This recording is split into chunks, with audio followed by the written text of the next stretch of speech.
Hello students, in today's video we will start a new chapter, your chapter number 8, that is wind, storms and cyclones. So before going to the topic, let us discuss a incident which is happened many years before. So Orissa was hit by a cyclone with wind speed of 200 km per hour on 18th October 1999. The cyclone smashed 45,000 houses, making 7 lakhs people homeless.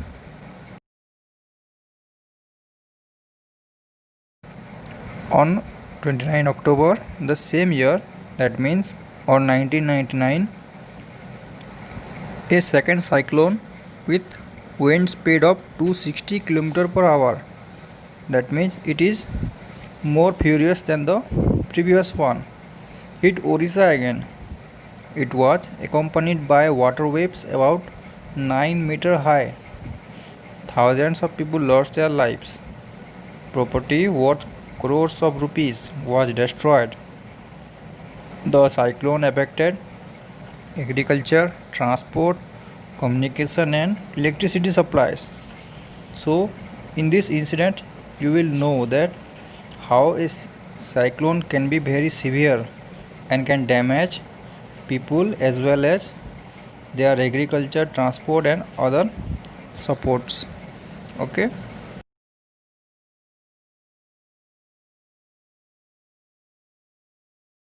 We live on the earth which is surrounded by air. We all know that, and we are breathing it. The layer of air surrounding the earth is called atmosphere, and the moving air is called as wind. It is mainly caused by the unequal heating of different parts of earth. Air exerts pressure. The continuous physical force exerted on an object or against an object when something comes in contact with it is called as pressure. So air exerts pressure in different ways under different situations. Air pressure helps the leaves of trees, banners or flags to flutter when wind is blowing. It causes the tires, balloons to inflate. To know this, let us do an activity.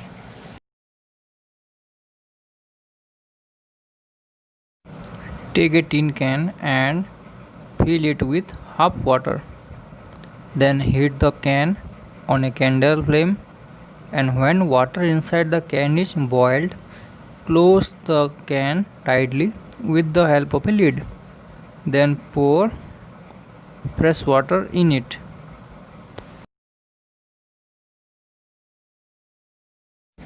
Now we see that the tin can filled with hot water gets distorted when placed under running water because steam condenses back into water. The pressure of air inside the can decreases than the pressure exerted by the air from outside the can. As a result, the can gets compressed. That means the pressure outside the can is more than that of the pressure inside the can. That's why it gets compressed.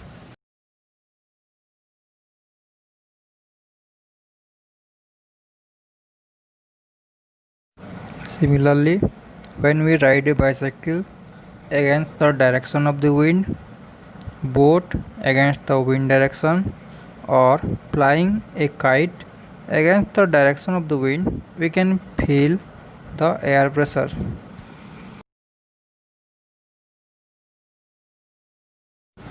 High speed winds are accompanied by reduced air pressure. Air moves from the region of higher pressure to the lower pressure. The greater the difference in the pressure, the faster the air moves. It is due to the heat of the sun, from which air becomes warm, producing a low pressure.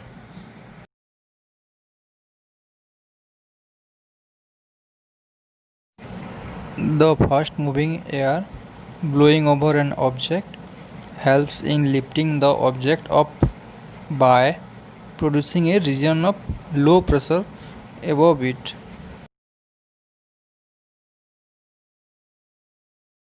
Air expands on heating.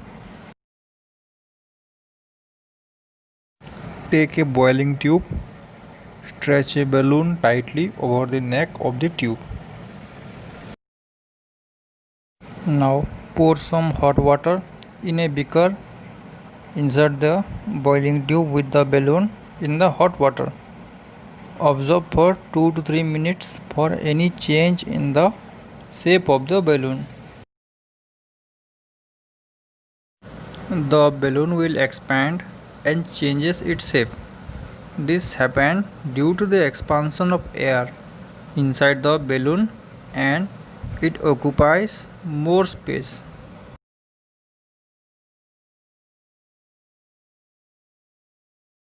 So here we know that when air is heated, its volume increases and occupies bigger space.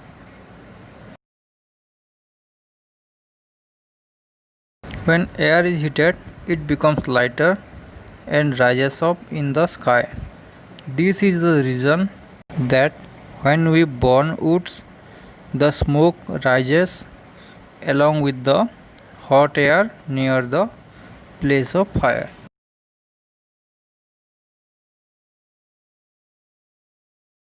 This fact of air is utilized in launching hot air balloons. In nature, there are several situations where warm air rises at a place. The air pressure at that place is lowered.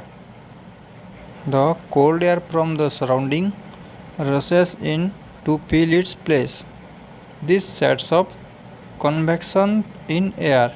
You have already learned it in the chapter Heat.